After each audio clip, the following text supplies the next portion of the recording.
Okay, so today I'm going on a Tesla Model S experience at Drift Limits in Hemel Hempstead, and it's also a red warning for gale force storm. But so I'm sitting in the car, I've just got in and I'm going to go in a second, and the car is being blown around a bit. So I'm a little bit worried about this. I was hoping they would cancel, but I haven't heard anything about it being cancelled. So I either go or I lose the money. So I'm probably going to go, but I think if I get halfway there and I feel it's too unsafe, I'll come back. But it's nice and sunny, and it's windy, and I can feel the car being moved. And of course, this is an i3, so it's a lightweight car, and well, relatively lightweight anyway for a battery electric car, and it's got high sides, so I think I'll feel the wind. Oh my goodness. I think the drive to the track will be probably more scary than the actual track driving itself, so wish me luck. Here we go.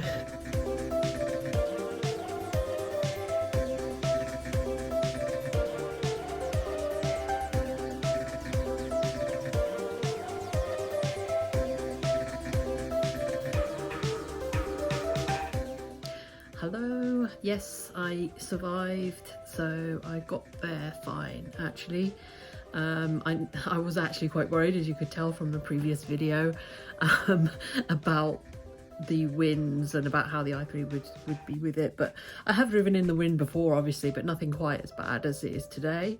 But it was absolutely fine. I mean, I really didn't find it that bad at all. I guess the S is more stable than the standard i3, so I guess if people were saying they got blown around a lot, maybe it was mainly the standard i3 that gave that problem. I mean, yes, it gets pushed a bit, but you know what, I've always had small cars. I've had Fiestas, I've had Ibizas, that sort of thing, minis, including a classic mini, and you know, it was no worse than any of those. In fact, it was probably certainly better than the classic mini, and probably better than the other mini as well, which actually surprised me because I didn't expect it to be better than the mini, being a tall-sided car, but it actually was quite stable.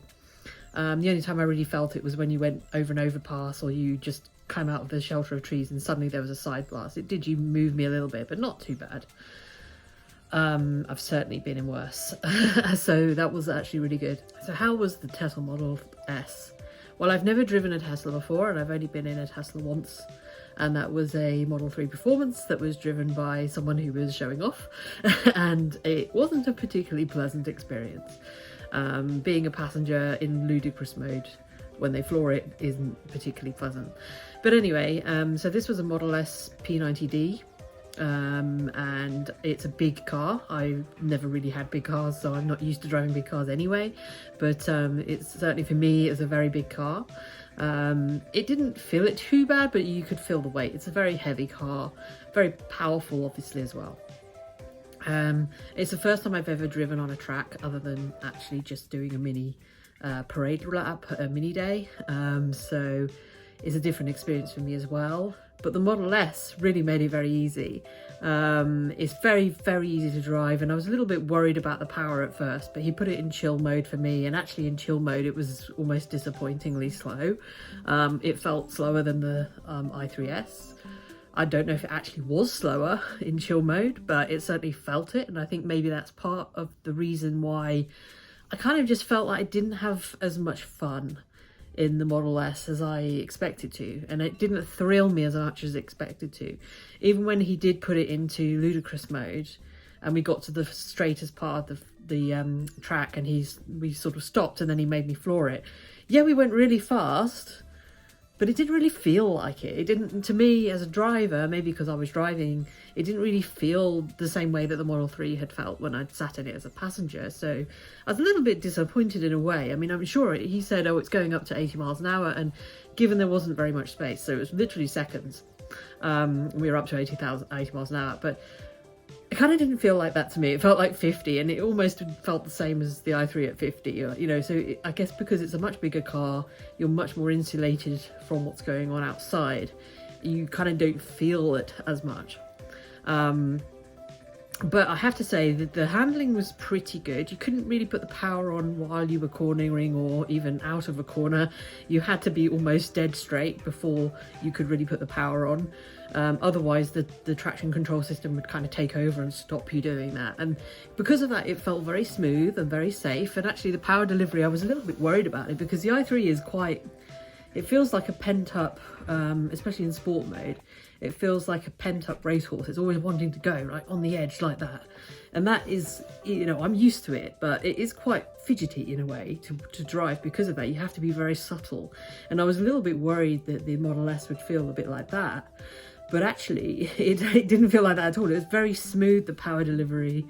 And in that way, it was also kind of not exciting, but it was very smooth and very nice to drive. I mean, I will say it was lovely to drive. Very, very different car, totally chalk and cheese. Very, very, very different. The Model S is obviously a big cruiser. It's meant for long journey cruising. It's very comfortable. Well, I thought it was quite comfortable. And it really is a family estate, a family car, not a family estate. Or a lot of people would wish it was an estate, I'm sure. But yeah, but it's not a track car, but it was amazing how well I could keep up with the Audi in front of me. And it wasn't a normal Audi, it was some kind of sports Audi, and I'm rubbish, I don't know what kind of car it was.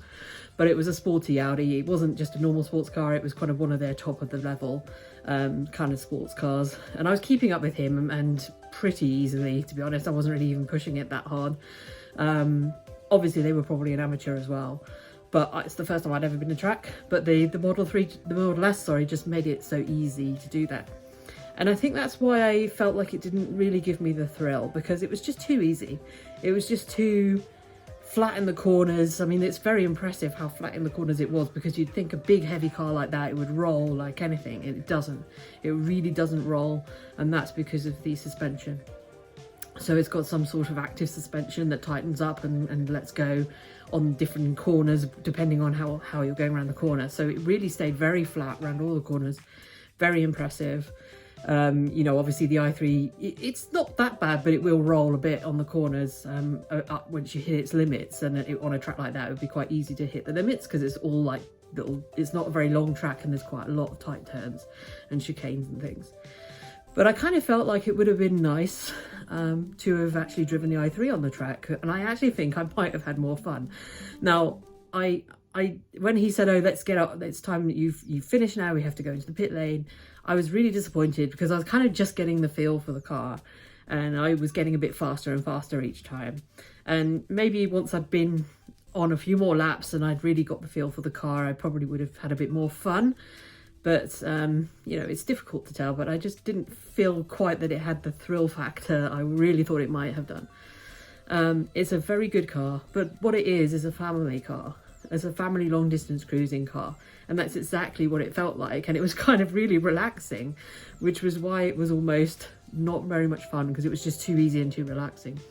But that really just shows you how good the car is, because you can feel relaxed and feel like it's easy when you're driving around a track chasing an Audi sports car.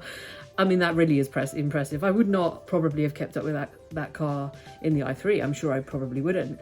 The speeds would have been lower, probably, but I would have felt like they were higher, I think, in the i3. It gives you more of a raw feeling. But then we are talking about cars that are very, very different indeed. You couldn't really get two more different cars. So that was my day with the Model S. Driving home, I just kind of felt I really like the Model S. I think it's a good car. It's not a car I would buy. It's far too big, and I certainly don't really need a car like that. But, you know, it showed me what they're capable of. And, you know, if they did make a track car, it would be absolutely amazing, honestly. And probably the Model 3 would have been more fun, more pointy and more sort of darty, I guess, than the S, which is really just a big tank. So it really was quite impressive, but I wouldn't say it was the thrill of my life. I probably had more of a thrill trying to get back to the car in the sideways wind with, you know, with the rain in my face. But it did make me appreciate the i3 a bit as well, because actually it makes me realise, even in the wind on the way back on the motorway, it's a city car. It's not meant for long journeys. It's not meant for motorway journeys, really. But I was still enjoying my drive, and even in the wind and even on the motorway. And that's, you know, that's why I love the i3. So as a conclusion to this video, I just wanted to update the news, because although most people who actually might watch this probably already know, I'm getting a new car. My i3 Rex, my lovely blue Spock, is going to a new home, hopefully next weekend. And I'm getting another car. So the other car that I'm getting is a new special edition i3S. So yes, I'm getting another i3S. I think in the size category, given what's around now, I just couldn't go for anything else. Yes, the i3 is long in the tooth now, but the i3S is still a really good car. And it's the feel of the drive, it's the character of the car, it's the interior design, which is absolutely still beautiful. Yes, it's got a little bit of an old entertainment system, but you can get Apple CarPlay, and I've been using Apple CarPlay for the last year. And on the big 10-inch screen, it really does look very nice. And I don't have a problem using the iDrive controller with it at all, because most of the things I do, I actually do with my voice. So I ask Siri to do stuff, so it's not a problem. And, you know, there's nothing really, yes, it has a rather old-fashioned camera-based ACC system, but I've never had a car with ACC anyway, so for me it'll still be an upgrade. In fact, the i3 is the first car I've ever even had with a screen and sat-nav, so, you know, you only know what you've had before, and yes, it's hard to have to go backwards, but I'm definitely not going backwards, because the new one will have way more spec than my current one. So, and it's also a Unique Forever special edition, and it comes in a limited edition colour, and with some decals, and the sweet interior, which is the brown leather. I wasn't too sure about the brown, but actually I think looking at the photos, I think in real life it looks really nice, and it's very nice quality. And I think it will look really nice. It's in an aventurine red, which is also a special edition colour, so the only i3s in that colour are in the special edition.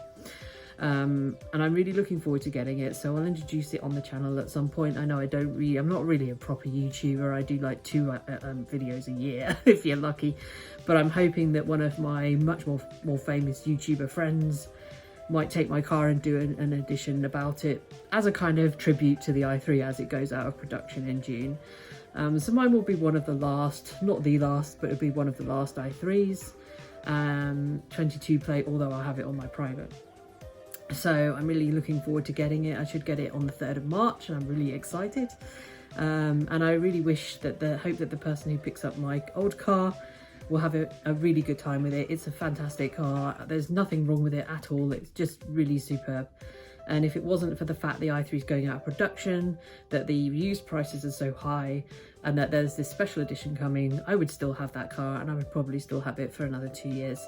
So it's been a great journey with the i3, and I really have never regretted it. Even though my current one had luxury tax, it was expensive, etc. I've not regretted it for one single moment. So anyway, that's the end of this video, and I will update another time with my new